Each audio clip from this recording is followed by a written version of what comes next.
verse 3 and 7 for me.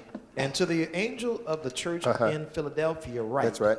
These things saith he that is holy, he that is true, he that hath the key of David, he that openeth and no man shutteth, and shutteth and no man openeth. And verse 8 for me, please. I know thy works. Behold, I have set before thee an open door, and no man can shut it. For thou hast a little strength, and hast kept my word, and hast not denied my name. That's a great thing, isn't it? All right, to the Church of Philadelphia, and we're in the year of, what's the number? 5784. And again, I cannot rehearse all that. It was too much, and we was in a zone. But it's significant that those numbers in groups of twos come out to 1212. 1212 is repeated in the scriptures, or 24 is repeated so often in the scriptures, and has great significance to the establishment of the kingdom of God, not only in the earth realm, but also what he's trying to do in the heaven. It's the resurrection of David's order of priesthood that we're going to be talking about as we're transitioning through the rest of the year. You said, well, where did that come from? Well, one Wednesday night, if you heard us talk about our Wednesday night services, they're really hot. Now, not just because we're here, but because those people that come in the middle of the week are pretty desperate. And that's not saying that you're not desperate, but you know what I'm trying to include everybody. You may want to be here in spirit, but it's even better when you're here in person. All right, because the glory that's manifested in that gathering is just really incredible. Well, one of those Wednesday nights, we were rolling, we were moving, and there's really no agenda. Many times I have come in here, and you know, I've got everlasting word. I've always got something I want to say, but sometimes you just have to be still and know that God is God. So I just pull back from saying anything and just watch the glory of the Lord begin to flow and manifest. And God has done some incredible things. This particular Wednesday night, heaven opened. He said, well, that happens quite a bit. Yeah, but what I saw had to do with our new building. I was in the midst of a dedication service, and I saw orders of priests and orders of membership and orders of covenant churches all officiating like a priest, coming in and out of the service. And every time somebody sacrificed, a glory fell in that room. I don't even know how long a meeting. That must be one of those meetings we just stay, right? But it seemed like it was some level of a dedication service. All right, and every time one of the courses came and presented, and they were all in significant, appropriate regalia or clothing that depicted who they were or what they represented. And every time they came, anybody excited about this with me? I mean, this was in living color. And every time somebody presented the offering, it's like this glory just consumed it. And God said, I'm honoring that with my presence. Okay, I thought it was fire. All right. So that was some time ago, and I've been, chewing on stuff, and people ask me, well, where did that word come from? A lot of stuff I just get in unusual times and unusual moments, and on my notepads that somebody has vowed that they're going to collect. I've got all kind of, you need a map to figure out what's on these notepads. So you just having the pad ain't going to do you any good. You need another map to tell you how to read what's on there, all right? But sometimes I'm making notes off to the side that this happened because, I don't want to miss an opportunity for God to be revealing something. And because I didn't catch it, I was so busy. You know when you're multitasking and you're trying to focus on everything and, better catch that.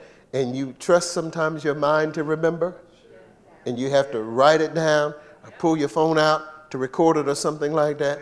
All right. So something happened in those meetings. Something happened in that presentation. I literally had to write down.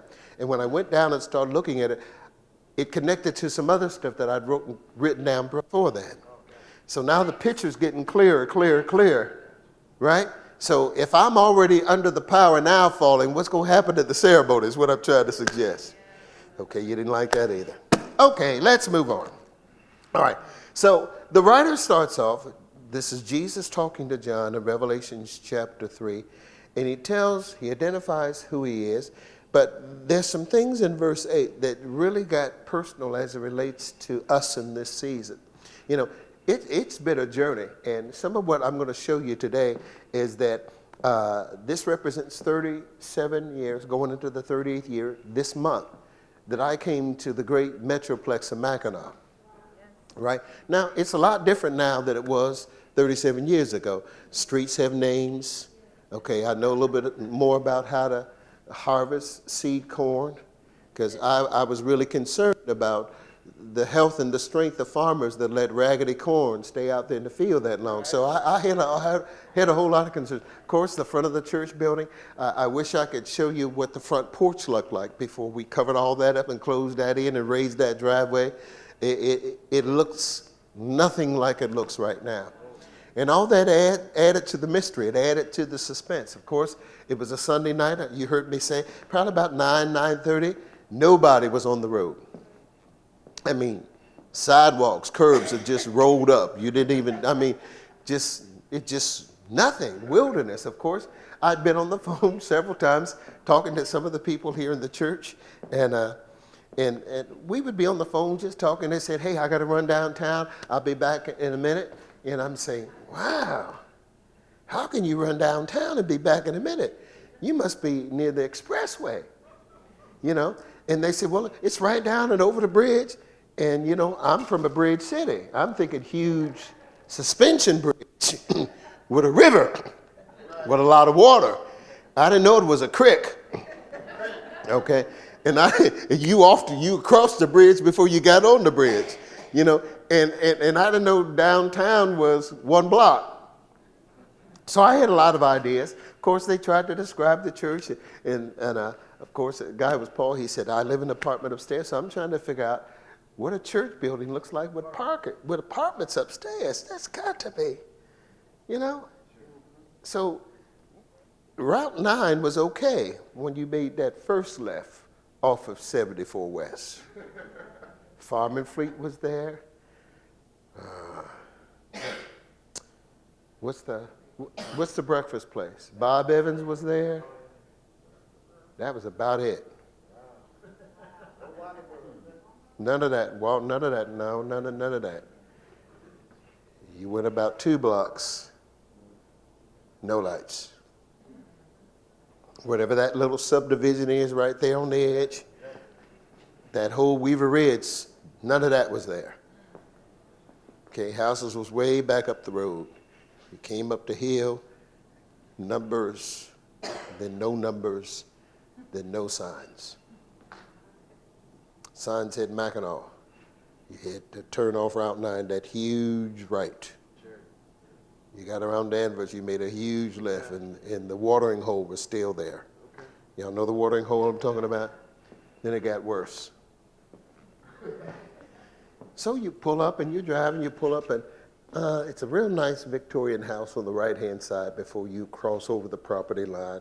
And they had a kind of, I think it was a round silo, I guess, that was fenced, right? And a tree was growing in it. I said, something's wrong with this picture. All right, so we kept going, and then we got here, of course. I wouldn't have called it an open door. I probably would have said, what did I get myself into this time? Right? And I wasn't prepared for the things that took place that night and the next day. And I'm only connecting that to help you understand that some of where this message has came as a result of the women's conference that Montina had. And I was pulled back into that same spiritual place, and God began to say some things to me about enlargement. That Wednesday night, I came in. Of course, I was trying to describe what this looked like. The beams were exposed, so this veneer that's on these beams, all that was natural. It was purple. The carpet was mauve. The chairs were mauve. The insulation was mauve. So the insulation was color coordinated to match the room. Y'all don't believe me when I'm saying that. All right. Huh? No drop ceiling. Oh, no. None of that drop ceiling was there. You saw insulation that was mauve colored. Okay? Those windows back there, none of that sanctuary door, none of that wood door, none of those windows. That sound booth was not there. That closet was not there. This bump out of the platform was not here. This was the platform. None of this, none of these windows, none of this stuff was here. No banners, no sign, no nothing. It kind of looked like a sheep shed. right? So, of course, I'm already traumatized because I'm saying this don't even look like a church. But, you know, you just want to kind of get a feel for where you are. So walking in the building, I said, well, let me get out of the car. You know, that was dangerous. Let me get out of the car, come into the building. Of course, the building was not locked. Now, you know, I'm from the city. You don't leave nothing unlocked. So, fact is, you just walked on in, and door was open, and I said, Okay, I didn't see any hotels, so in the back of my mind, where am I going to camp tonight? There was nothing. Okay, so we come in the building, and I came through the door that was at the entrance of the sanctuary. Looked like the exterior door going out the chapel to the glorified restrooms out there. That's what it looked like. Okay, and I came in, they turned on the lights, and I said, something's wrong in here. And I said, what's? Because you could literally see pockets of glory dropping down over the room. And then it would ascend, then descend again, ascend and descend. And I said, what is that? So that's in my spirit. So the hook's in there. Now I'm still terrified. So where's this going? See, just because the door is open don't mean you always want to walk through it.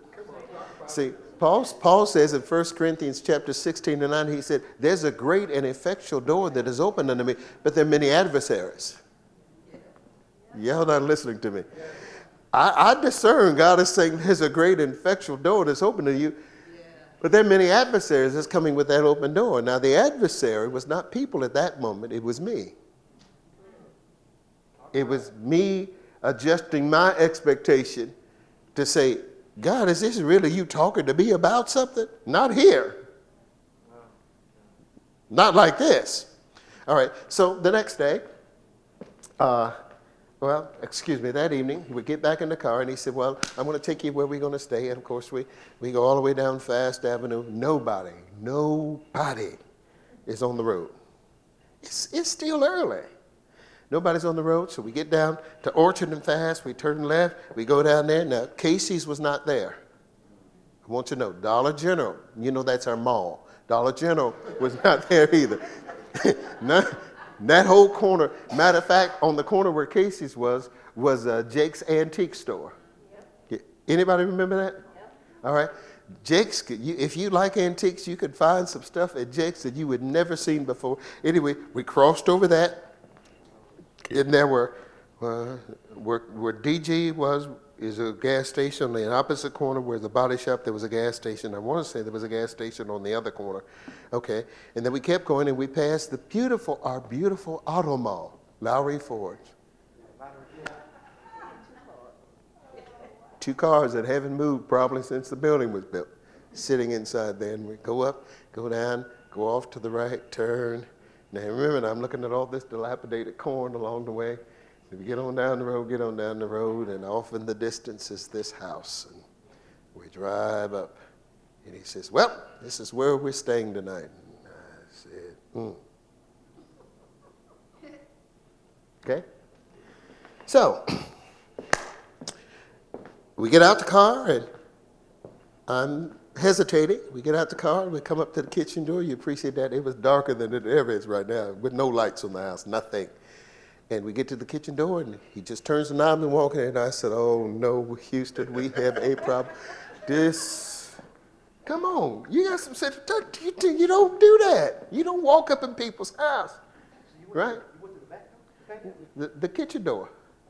Yeah, that's the door that was, all of them were open. But we went to the kitchen because that's where the refrigerator was. He was concerned that I needed something to eat. And you definitely don't walk in somebody's house and God started going through their refrigerator. Who does that? So he's pulling out stuff, you're hungry. And at this point, I want to know who owns the house and where are they and what kind of gun do they have sitting over in the corner getting ready to shoot this strange black man from Cincinnati. It's about to go down. Y'all not feeling me yet. So what does this have to do with the open door?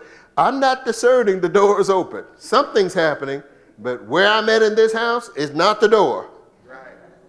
Right? So he gets through, and I'm asking questions. I said, well, where are the owners of the house? Where are they? Where do they live? He said, well, they're down in one of these, they're down in the wing, our wing, down there somewhere. Now, I'm in the kitchen. I know some of y'all haven't been to the house. So from where the kitchen is to probably where that wing starts is about where that line of Judah sign is. Then it goes that way. So I can't see what he's talking about. You with me? He said, well, you're going to stay in one of these rooms, and we just have to go through and see what doors open. Now, there's a whole lot of open doors in this house, but which one am I going to stay in? So I'm on the west side of the house, and we're walking through the house to get to the room I'm staying in. Y'all feel me? It's Sunday night. Now, can I just be plain? I'm hoping they're washing sheets tonight. Did y'all catch what I'm saying? I'm thinking for sure I'm in KKKville, and the only thing that's going to save me tonight is a sheet washing night. I'm being plain. I'm telling you, I told you where the adversary was, right? It was in me. So so we keep going, and we going on across, down the hallway, across the living room, up the stairs, and there's rooms all the way going this way. There's 4 of them at that time. And they said, well, this door is open. This is probably where they want you to stay. So I got full of antique furniture. So I asked the next question. I said, well, where are they at? He said, well, they're down the hall because that's the master down there. And that's a long distance. So I'm going to try to stay up because I'm sure something's getting ready to pop off. Right? And this is this time of the year, kind of November. For some reason, it was really chilly in that house. So I'm trying to keep on as much stuff in case I'm going to have to run. Come on, see, somebody can feel me. In case something's going to pop off. So somewhere in there, I just couldn't fight it no more, and I fell asleep. When I woke up, it was the next morning. Okay, so I come out of the room, make my way back over to the kitchen. The kitchen's generally safe, right? And the lady of the house is there with the gentleman that brought me over there, and they're just in the kitchen going. So now I'm wondering, what is this? What kind of husband does they have to leave me here in the house with her? And I don't know them. You know, I'm from the city. You don't leave your wife by yourself with a strange dude from Cincinnati. Oh my God. Come on, you know I'm saying the truth. Yes. You say, well, they discern. No, they wouldn't discern, and I was scared. Right? It's like, what is going on? And they're just smiling. Oh, just so glad to have you here. We know the Lord is so and so and so. The Lord. I'm trying to find the Lord. I'm trying to find what is going on there. I need to get back over to that church. And later on that day, we did. So I come back in. You ain't going to be able to do all this. I'm moving too fast. And I just come down through the door again because I'm curious to know.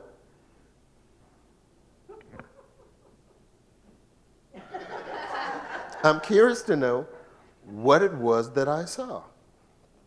Okay? So I start just coming in, trying to pray a little bit, still scared, trying to discern the atmosphere, but just got this vision of what I had the night before, and I'm just walking around, and I'm walking, praying, just, Lord, what are you saying? What are you saying? And there was a pulpit that was standing up here, way up there, and I'm getting about right here. And I stepped into another place just that quick. And all I remember was I hit the floor. And when I hit the floor, it was like watching a movie. And in the movie, the Lord began to explain what was happening the night before about glory dropping in certain places. And he started talking about healing. He's talking about revival. And he started talking about restoration. He started talking about breakthrough, all this other stuff. And I actually, in the middle of a service, watching what was going on. I was watching the service in the spirit of a meeting that was going on here, right? And, and I'm saying, this, I'm thinking this has nothing to do with me yet. Right? I'm just seeing what was going on. You know, I'm an intercessor. I said, God is just showing me what I need to pray. Right? Wrong. And so I'm thinking we're near the end, and this voice says, and I have brought you here because you're going to run the revival to bring the healing and restoration to this people. And I said, you got the wrong joker. You're not talking to me, because that is not going to happen. I don't know them. They don't know me. They are not going to ask this strange joker, and I put it all in there, that strange black man from Cincinnati to come and run some meeting up in here in this all-white community. It's not going to happen. And God said, this shall be the sign that I've spoken to you. They're going to call you on the phone, and you will say yes.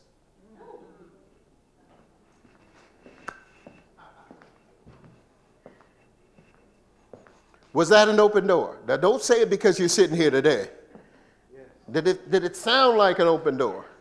It was challenging. It was challenging on a number of levels. You about to remove me from everything that I'm accustomed to run a meeting in the midst of a people that don't know me from anybody. Yeah, separation to bring distinction. All right? So last week we were reading out of Ecclesiastes 9:11. It said, the race is not given to the swift, the battle to the strong, and it went on. But time and chance happens to them all. Time, chance is opportunity. What if God was presenting to me an opportunity and my emotions was about me to shut the door back? You know, because when we think God is opening a door for, oh, it's going to be smooth, everything's going to come together, everybody's going to be on board with it, they're going to be celebrating and shouting, you're not going to have any trouble. I mean, you struggled to get here, so once the door's open, all you have to do is get up and walk through it and enjoy the benefit of it. Wrong. There are so many battles and struggles to the door being open, and it's not because God didn't open it, but there are other things and other factors that don't want you to go through, because you going through is connected to lives that have access to go through behind you. See, that's where that trailblazing stuff about Judas coming from, and we'll get there to a minute. I did not realize that God was not only sending me here to preserve life for community, for people, but for my family, and for what I could not see yet. So the door was not just about an opening for me, it was an opening for everything that was about to be connected to me. All of us that are in this room right now. Yes, sir. Right? Even what I'm going to show you about the Wingfield, all that happened here. Well, what does that mean? Well, can I keep going? Y'all enjoyed the story thus far? Okay, so I said, okay, this is going to be all right. And they start taking me around in the community. You know, it seemed like we were driving for hours, but you know, Mackinac ain't that big. Probably about 15 minutes. All right, we went to see this, went to see what there was. And then that evening is when I finally met the husband. And he was up in the den, my office now, watching some game. And said, I hear you from Cincinnati. Yeah. Tell me your pastor. Yeah. Said, something happened to you? Yes, something happened to me at the church. He said, boy, that sounds wonderful. Good night, I'm going to bed. Left me. Left me up by myself. You don't do that. So I said, this is peculiar. Is that safe? Peculiar? All right, so this is when you know something's going on. So that was Monday. Tuesday, I'm on my way back to Cincinnati, and been raised in Cincinnati all my life, but did not feel like I belonged there anymore. It's like it was foreign. Of course, make the long story short, by the end of the week, the telephone rings. I said, you didn't know this or not, but the people we took you to were members of the interim board. And when you left, we had a meeting that Tuesday night, and we sat around the table and said, we don't know why we're saying this, but we felt God had said to us that you're supposed to come in here and run a revival. We just got two questions: will you do it, and when you're going to do it? What could I say at that? Shut the door back, right? I said, this ain't gonna happen. This is not going down like this. And I said, well, I cannot deny that he has just done. He said, they will set it up. They will call you. I cannot deny that part. Right? So we're going to set it up. So it's going to start on a Sunday, run to another Sunday, and the second Sunday, the church that I'm pastoring is going to come up to be with us that Sunday. All right? So, I'm getting ready to begin now. This is October. This is why all this is just really important. This is happening in October. So this meeting is going to take place in October. Now, backdrop to that move, our church in Cincinnati that I was pastoring, we felt like we were about to merge with something, join another group, and the people we thought we were going to merge with didn't happen. That was ugly. So we had set ourselves on a 60-day consecration, okay?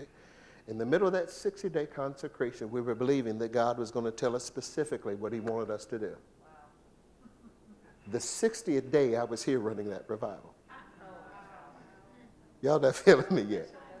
All that happened just like that. And I said, again, I cannot deny the door's open. Don't mean I want to walk through it. There's too many adversaries. Okay? So we come up. Remind us how you even got to this place. Like, how did you? Crawfordsville, Indiana. There was a meeting with a well-known televangelist, and at this point, Lily was connected to a group of churches on the West Coast called Calvary Chapels. So this was Lily Chapel. And one of the key components of that movement was having a meeting in Crawfordsville, Indiana. Some of my preachers buddies said, hey, so-and-so is going to be up in Crawfordsville, Indiana. You want to go up? So we went up and we met some of the individuals. You know where that is, right? So we met some of the individuals. We missed it. I stayed on 465. I was looping around the top of, I didn't think 74 West continued on. Whew, we was late, all right? And I should have known then it was on. I should have known then something was happening. But that's how we met some of those individuals. Of course, we were in that 60-day period consecration. So we invited them to come down because we were going to have a shut-in one of those weekends. We invited them to come down on the shut-in. And when they were coming down for the shut-in, the Lord said, I want you to get in the car and go back with them. Okay. So I came back at the end of our shut-in with them, and that's when all this other stuff popped up. Okay. So I'm getting ready for the revival. Say with me, revival. And, and I always traveled with my books, okay? I know some tech, but give me a book because I want to feel the paper. I want to read, blah, blah, blah. So I'm packing up all my books. And I had, I think, a resume because either I was going to apply for something of one of the churches we thought we was going to merge with. I had prepared a resume to introduce them to me. And the Lord said, that resume that you prepared, you need to put that in your bag. And I said, what for? He said, because you're going to be asked for it. Why? And then he said, because I have called you to be the pastor of the church. I said, call me to be. And I'm like, wait a minute. Let's just deal with the revival. Skip all this other stuff. And the reason why he's telling me this, because stuff's going to jump off. And if I'm not prepared for what's going to jump off, I might react versus respond. Y'all know, I'm talking about many adversaries. All right, so I get this. And he says, they're going to ask you to pastor this church. And I said, well, that's not going to happen. I said, they'll do a revival, but they're sure not going to ask this strange black man from Cincinnati, Ohio to come up here and pastor this all-white congregation. And he said, and this shall be the sign that you have heard. I said, oh, God, I hate when you talk to me like that. They will bring you to a meeting. They will set you down at the table. They will ask you, and you will say yes.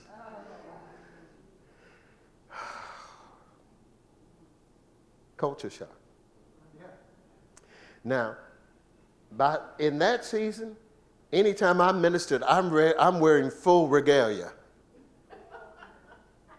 You know what I'm saying? Y'all know what I mean by that? I'm in robe and stuff. They're in Daisy Dukes, cutoffs, barefoot.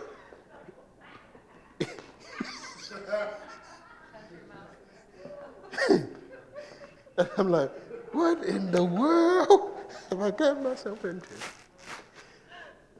There was a person by the name of Jim who was positioned, because that was the interim pastor. Actually, he was the assistant pastor of the church. And I thought for sure Jim was the appropriate shoe fit, except for what God told me. So if God was going to do this thing, he was going to have to deal with Jim. Revival starts Sunday. Sunday night's going good. Danny, you remember this? A little bit? Yeah. Sunday night, Monday went good. Tuesday morning, they normally get together and pray up here on the altar. For some reason, I overslept. And those were bedrooms along the hallway going to the chapel. I was sleeping in one of those bedrooms. Got up that morning, missed Jim, and we were going to the big house that I stayed in for breakfast this morning. And I get over there, and I'm looking for Jim, and I'm trying to figure out where he is, blah, blah, blah, blah, blah. And they said, I kept asking, have you seen Jim? Have you seen? No, we haven't seen Jim. I said, boy, I got to see him. So he finally shows up. He comes in the house. He says, Mark, can you step outside? And we step outside on that side porch, and he just falls apart. I said, oh, my God, what is wrong? Is the revival that bad? Is it going that rough? You know, I'm internalizing all this. He said, did you get over on the altar this morning? I said, no. He said, I said, why, Jim? He said, because I left the application for you to apply for the pastorate on the altar, and I've also sent a letter to the board to remove mine because God said you're the pastor of the church.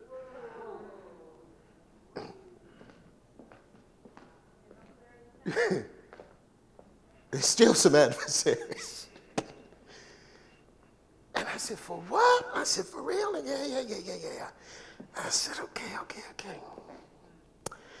He said, matter of fact, we're having a meeting after the service tonight because we want to sit down and have a discussion with them. Who was we? Well, you and the board is going to have a meeting after service tonight. So fast forward. We got into the meeting after service. We're sitting around the table, and they said, we don't know why other than we really feel that God has spoken to us and said to us that you're the pastor of the church. And then they start laughing. In this pulpit process, we said we wanted to know everything we possibly could, and we don't know anything about you. We don't even have a resume. Now I'm laughing because it's in my case. Right. Okay. They never looked through it. I pulled it out and said, here it is. We don't need it because we're sure. Here was the kicker. They wanted to have a vote on the coming Sunday that my church from Cincinnati was coming up to. They wanted to do it right in the middle of that congregation. No. That wasn't going to happen. What does that have to do with the open door? Well, I think it's prophetic that I started in the house that I now own. Right? I think it's very prophetic that the house that I was born in was on Hoff Avenue, and the house that I've been reborn in is Hoffman. Yes. Just craziness. And in the midst of all of that journey, all of that struggle, so if I go back and look at my own life, that even my professional financial career started off in communities and atmosphere where because of the color of my skin, I was not accepted. Okay? Only to watch God turn all that around. Following that, we got here. After getting here, this other piece with Wingfield jumped off. Okay? Y'all still in the room? All right, maybe I should read a scripture, huh? Revelation 3:20, because I want to show you this in a minute. Baby, you watching the time for me? Are we good? Okay.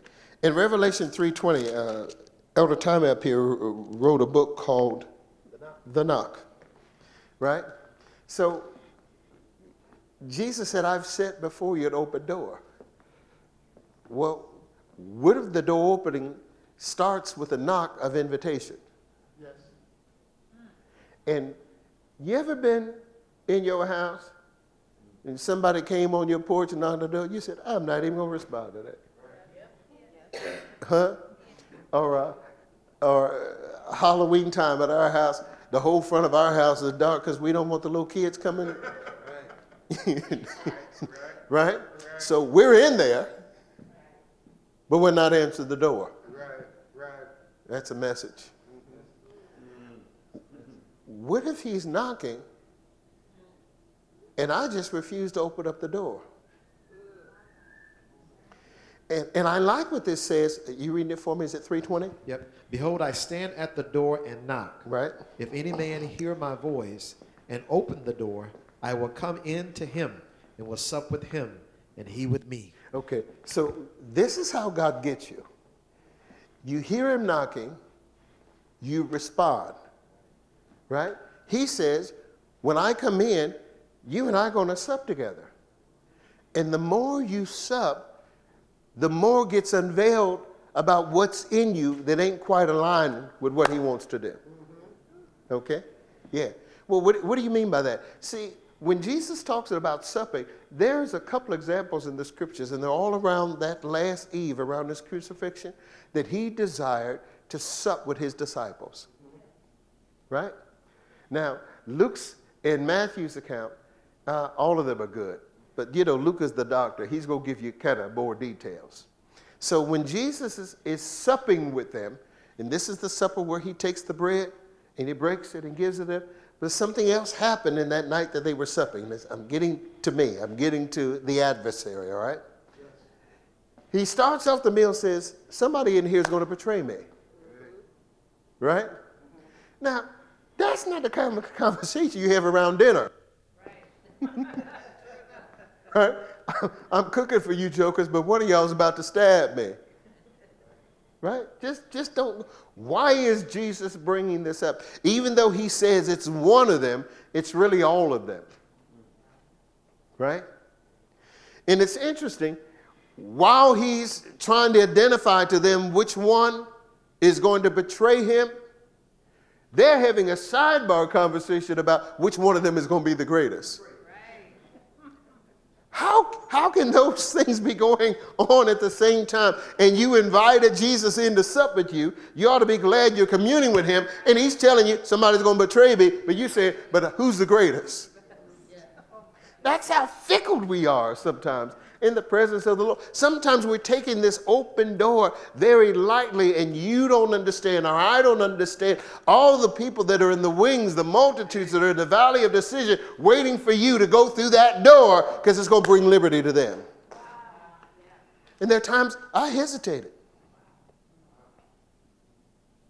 I didn't know what this was going to look like. And along the way, you start losing stuff. And then you get this thing in your mind, is that the new pattern? You got to lose the game? Huh? So you have this list, this is the takeaway, but I see very little evidence of what's to come to replace that. That waiting season. Feel like that? Y'all still in the room? Okay, so he's inviting us to sup, and I'm not connecting pieces like it's being connected now. Okay. Bank, Mackinac, and this thing that's handing in, Jeff, I'm almost there, this thing that's handing in the balance of my family. So I'm going to warp drive and just kind of show you how this happened. You ready? Yep. Y'all good? Yes. Y'all mad or glad? Glad. Okay, all right. So as long as I can remember, coming up in our home, I knew something had happened with the changing of my last name. And I knew it was connected to my grandfather, Thomas. This is my paternal grandfather, okay? And I just didn't understand, when they could, why they didn't do it. It's kind of like we lose loved ones. And even on Monday night, I'm listening to some of the kids saying, I wish I could have had this conversation with Mom. Well, Mom was living. Why you didn't have the conversation then? The door was open then. Why didn't you? I don't know why we keep procrastinating, putting it off. Well, this thing was going on in my family, and the people that I thought were empowered or could have done something, had the information, had the facts to make it right, never done anything. I wasn't connecting that it was not their metron.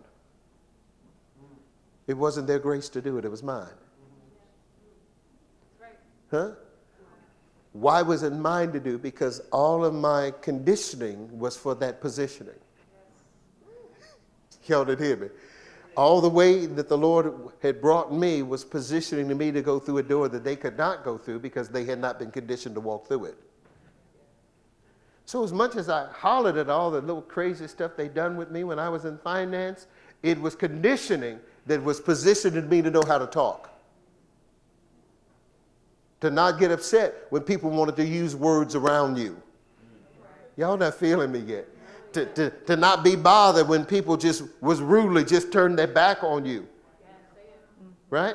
So all that was part of the conditioning. And then we got here, and then all of this, look at anybody in the room. You have struggled to remain in Judah.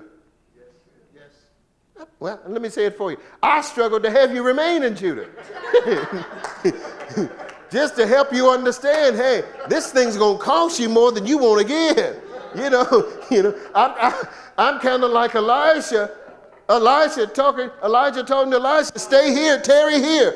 You don't have to take another, oh, but you're going to take another, oh, it's going to hurt you. I mean, I'm like that. Oh, I want you to say, I don't know if you can go through this next one. Right? I didn't know all that was going on. I did not know that it was my mantle. Right? So we're moving. And in the middle of the 90s, I found out that this group of individuals called the Wingfields, they actually had a society, a family society. And I started doing some investigation, and I decided, well, I'm going to join. Well, I joined it. That's our logo up there. And you filled out the paperwork, and they asked you some pretty honest questions. You're from where? Blah, blah, blah. What do you do? Blah, blah, blah. And it's on there. I think they just didn't pay attention because they probably assumed that I was light bright. That's not offensive. I just want to make sure y'all not offended. I mean, because some of my relatives are, and actually passed, still passing. All right? So send all the information in, and I was watching closely. So when you sign up, they had a paper newsletter that used to come all the time. And of course, I heard stories about where my grandfather was born and blah, blah, blah, folklore, story, blah. Anyway, I got one of these newsletters, and in the area where my grandfather was born was this mansion that was for sale. I said, oh, guess who's coming to dinner? A mansion. Moving on up to the east side. And it was on the very site that they had told me that my grandfather was born. So I looked at it, and it had acres. I want to say 700, 800 acres that went along with this mansion that they were selling. So Gabe and I decided we was going to take a trip. But before we did that, I called the realtor. I said, can you give me some information about this piece of property? They said, yeah. I said, well, they went on down there, blah, blah, blah. It's an old mansion, blah, blah. I said, who owns it? And she said, well, the Wingfields owned it. And then she said, well, who are you? I said, I'm the heir.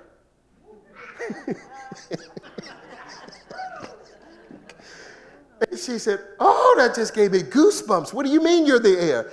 I said, because my grandfather was born on this piece of property. By right, it probably belongs to me, but I want to come down and see it. So we get in the car, we go down there, we drive. We're trying to put together information only to find out they have changed spellings, deleted information. I mean, it's really, don't get it, it's really a cover-up so that you never find records. So you never find what's what. But we kept going. Of course, my sister detective got involved in this. Here's a long story short. I finally went to one of the gatherings. Okay?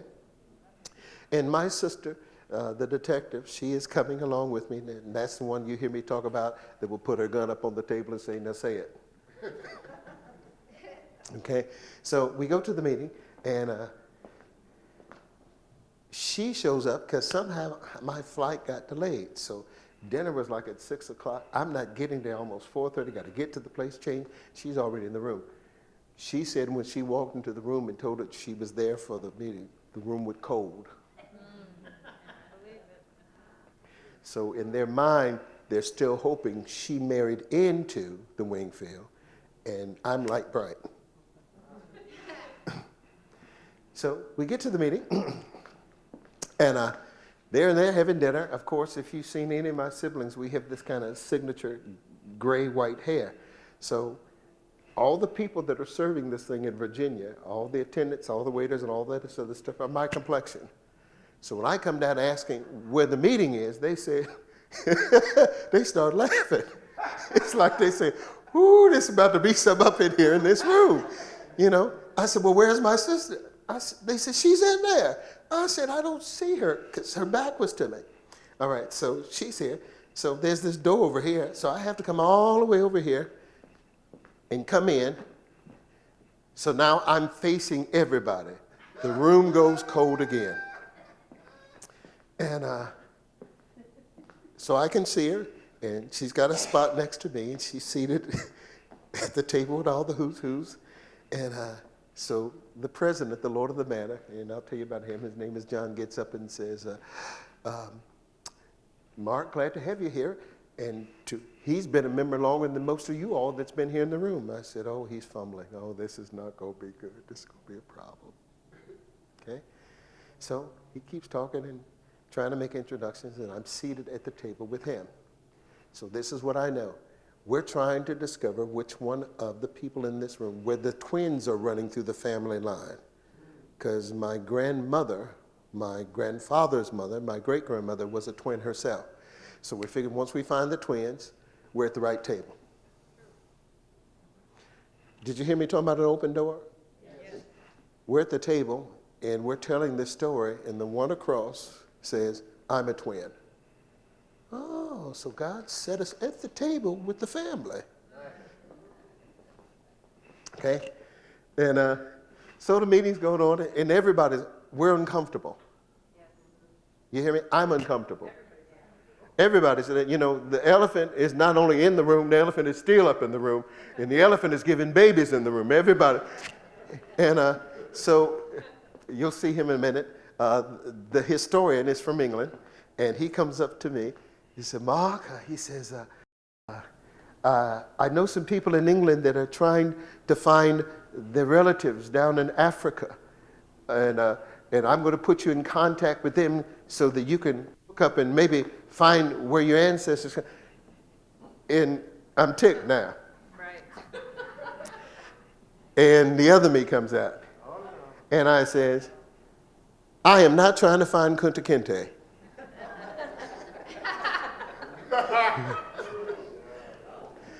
I'm trying to find out which group of these people here in this room are my direct relatives. I'm not interested in going to Africa, and I'm not interested in talking to your group. I need to know who's going to give me the rest of the story. Right. With me? And this is God. This really is. So the next morning, the president, his name is John, he was sitting there with my sister Ruthie, and he says, I asked a question. I said, John, I know you know a whole lot of history, and I know y'all not recording anything you don't want to talk about it. I said, who in this room are we really related to? He said, you're closer to me than what I realize. I said, what do you mean? So he starts telling a story, and in the story, he's describing his grandfather's death.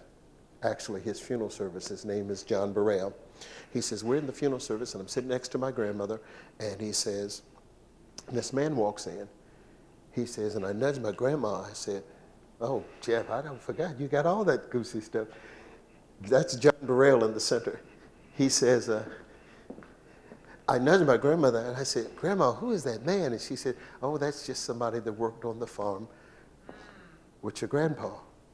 And he says to us, he said, the reason why I raised the question is because that man looked more like us than we do. It was my grandfather that was coming to his papa's funeral. Wow. Did y'all hear me? Yes. Okay. You said, well, how did Wingfield happen? Well, my great-grandmother, her name is Beatrice, so you get the names. Her daddy was a Robert Wingfield. Okay? She was then passed on to another Wingfield and had my grandfather, who then passed her on to another Wingfield and had my great-aunt. So there are three distinct Wingfields. So I'm more of a Wingfield than most of the people you're about to see on both sides of the family. You got me? So what happened, how the name got changed? Well, when they found out my grandmother was not white, she was courting one of these young men, and he died, left her a whole bunch of stuff, gold bullion, it's all kind of stuff like that, change, okay? She met this West Indian guy named Bois. And when they hooked up, that's when they found out she was not white. Ran out of town. Of course, a census came by, and the census versus recording my grandfather and my auntie under Wingfield recorded them under Bois. So that's how the name got there. Got me? So, as all this is moving, let's get back to the presentation. All this is moving, and of course, I'm going to the meeting, and people just rude. Don't talk. Why are you here? And my siblings said, why are you going? They tolerate you. They're not celebrating you. They don't want us here. And something in me said, stay. That's all I could tell you. Stay. So I kept going,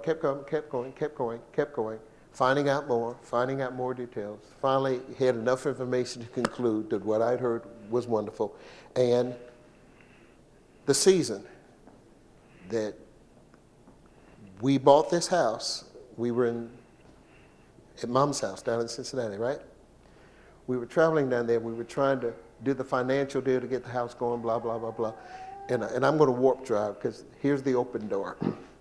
We were waiting for some documents, and by this time they had approved us electronically. They saw no financials. They saw nothing. They approved us for the new house, and the owner of the existing house we was in was trying to get the deal closed, get a letter so that he can turn around and buy the other house. So we were in between, and I needed some documents from the bank. It's Thanksgiving weekend. You know what getting the documents from the bank, you know that ain't. So I'm driving down the highway, and I'm calling the bank, and I said, I need these records. They said, well, if your email's on the account, we'll send them to your email. If not, we'll have to go and photocopy and send it to you. And I said, and went back, they said, your email's not on the account. This is going to take days. And I said, okay. Doors open, many adversaries, right? So the person on the phone said, well, where are you? I said, I'm on the highway. They said, where exactly are you on the highway? I said, I'm on 74 eastbound. They said, you're near Champaign, right? I said, yes. They said, get off at the next exit, turn right. The documents will be at the bank when you get there. Did y'all hear me? Okay. So I'm getting off the highway. You know, this is too much to be coincidental. I get off the highway, pull in the bank. I go into the bank, and the assistant manager calls me in, says, I got the documents, but God wants you to have the house. I said, wait a minute. I'm here for documents. He starts prophesying to me, 30 minutes, prophesying to me about the house and how God set up the house, and God really wants you to have it, and your ministry, and blah, blah, blah, blah, blah. And I'm like, oh, this can't be happening. This don't happen. I'm going to eat turkey. So it happens. 30 minutes later, I'm leaving the bank with the documents. I called her, I said, you're just not going to believe this. All right? So I got the documents. They still got to get to the bank, right? So I'm at mother-in-law's house, you know, and mother-in-law and my parents live on the same block, houses apart. So I'm cooking at one, getting ready to take some of the food up to the next one, and the phone rings. It's the bank. I'd asked them before if they could provide me this letter to certify that the deal's going to go so the other guy can have some leverage to buy the house. They said, we've already approved you, and the letter's in the mail. I said, but you don't have the documents. They said, we approved you without the documents. And did y'all hear me? I hung up the phone. I'm telling them, hey, guess what happened? The next phone call is John, the Lord of the Man, and the president. He said, I'm making you the chaplain of the Wingfield Family Society.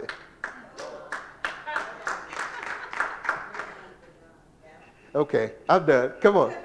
Pull this up. I just want you to see this. So what's happening? I have a lifetime position as the chaplain. What they've done now is they've made me the director, made me one of the directors.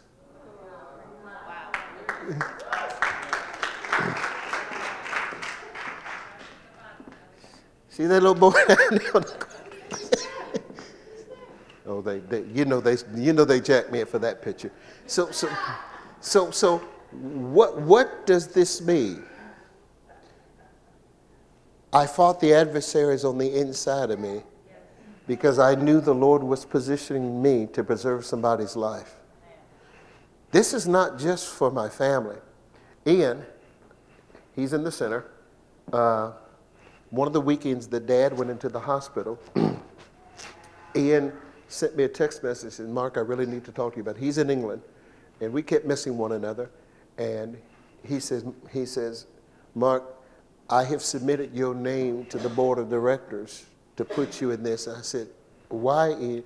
He said, it's not because you're black. It's because we need what you have, because what you have is about saving and preserving our family.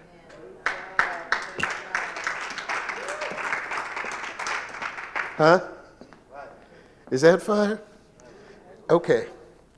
So this meeting is the one. Are we good time? Don't let me meet it. We good? Okay. I'm going to stop in a few moments. So all this is going, all this is running, okay? And just a couple of miracles, open door.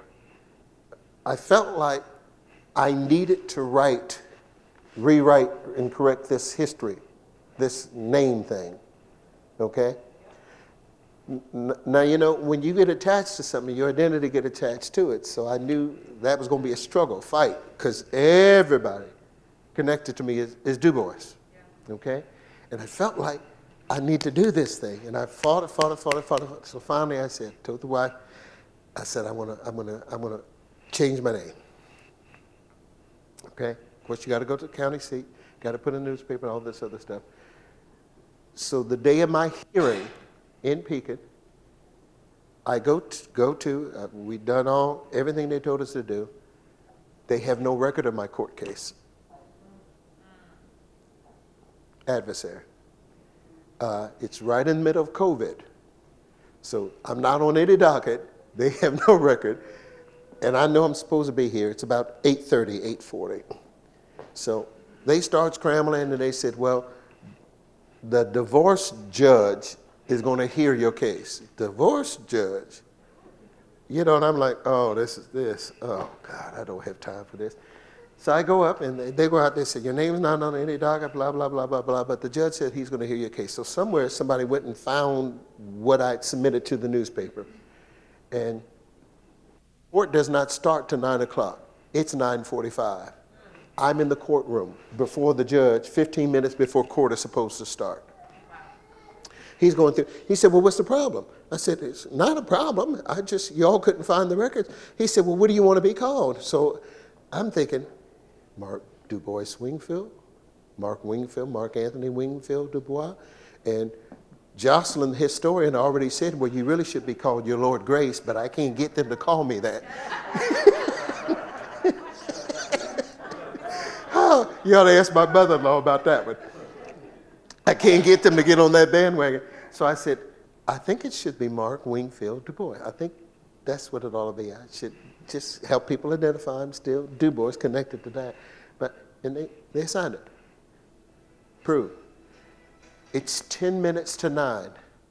I am out of the court before the court is supposed to start.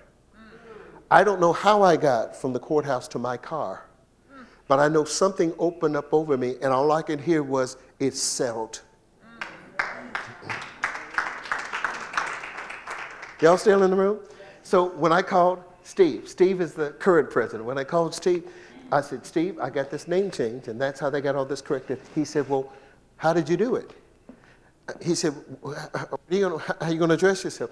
I said, well, Your Lord Grace Mark Anthony Wingfield-Du Bois. He said, so you put Wingfield in front of the hyphen. Now, I don't know what I'm doing. I said, yeah, I just felt like that was the... He said, that's very interesting. He said, because the name before the hyphen denotes what's carrying the inheritance.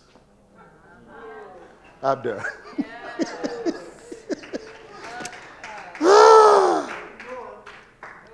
Huh? I'm done. What is all of this about? It's about, not for me finding what belongs to us, but correcting some things that people died for, that I understand the baton waited for me, because I had the conditioning to do the positioning.